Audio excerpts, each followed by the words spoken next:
Hi hello welcome back to my channel. ఈరోజు మనం దోసకాయ ములక్కాయ టమాటా కర్రీ చేసుకుందామండి. ముందుగా ములక్కాయలని ముక్కలుగా కట్ చేసి పెట్టుకుందాం. ఒక దోసకాయని కూడా ఇక్కడ పీల్ చేసి పెట్టానండి. ఈ గింజలు ఈ కాయ చేదు ఉందో లేదో చూసుకోవాలన్నమాట. చేదు లేకపోతేనే కర్రీకి వాడుకోవాలి, లేకపోతే కూర అంతా చేదుగా అయిపోతుంది. ఈ టమాటాలు, ఉల్లిపాయ, పచ్చిమిర్చి ముక్కలుగా కట్ చేసి పెట్టేసుకుందాం. కూరగాయ ముక్కలన్నీ కోసేసి రెడీగా పెట్టేసుకున్నామండి. ములక్కాయలు, దోసకాయ, టమాటాలు, ఉల్లిపాయలు, పచ్చిమిర్చి. ఇప్పుడు స్టవ్ పైన వండి పెట్టేసుకొని తిరమా దినుసులు అన్నీ వేసేసుకుందామండి.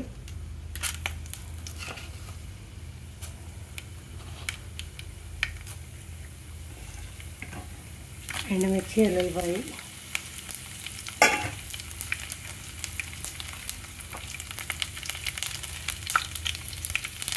కరివేపాకు కూడా వేసేసుకున్నామండి.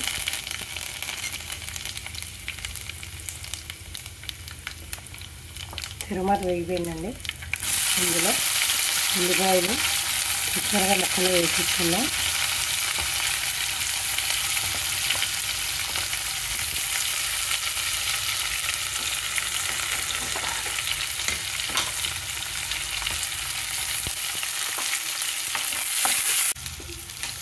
ఉల్లిపాయ వేగిపోయిందండి.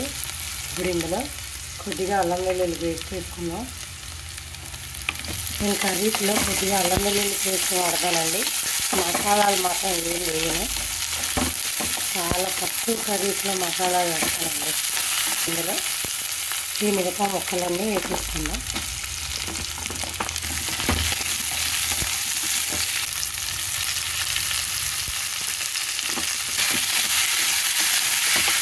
ముక్కలుగా వేసేసుకున్నామండి. తర్వాత ముక్క పెట్టేసుకుని మగ్గనిద్దామండి.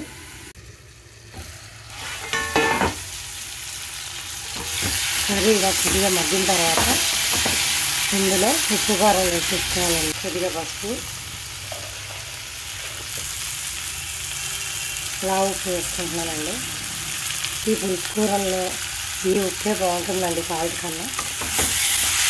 వేసుకున్నామండి. ఇప్పుడు ఇందులో కారం కూడా వేసేసుకున్నానండి.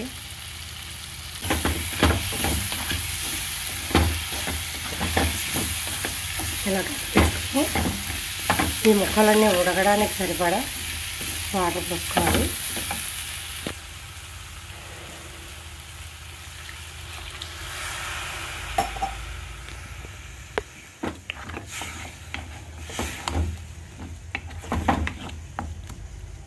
ఇలా ముక్కలు మునిగేలాగా వాటర్ పోసేసి మూత పెట్టేసుకోవాలండి.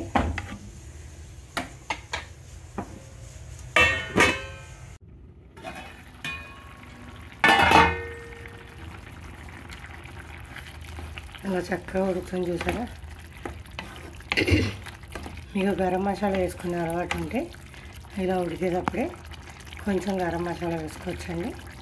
నేను గరం మసాలా వేయను కాబట్టి ఇందులో వేయటం లేదు.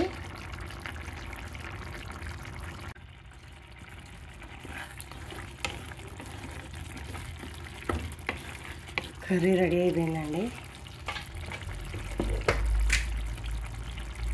ఇందులో కొద్దిగా కొత్తిమీర వేసేసుకుందాం.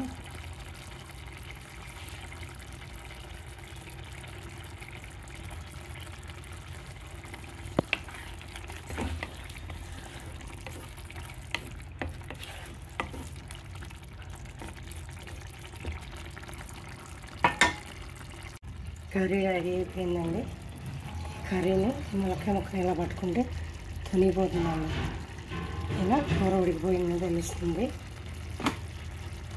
ఇప్పుడు స్టవ్ ఆఫ్ చేసేసుకుందాం. అంతేనండి, దోసకాయ ములక్కాయ టమాటా కర్రీ రెడీ అయిపోయింది. ఈ వీడియో మీకు నచ్చినట్లయితే like, share, subscribe to my channel.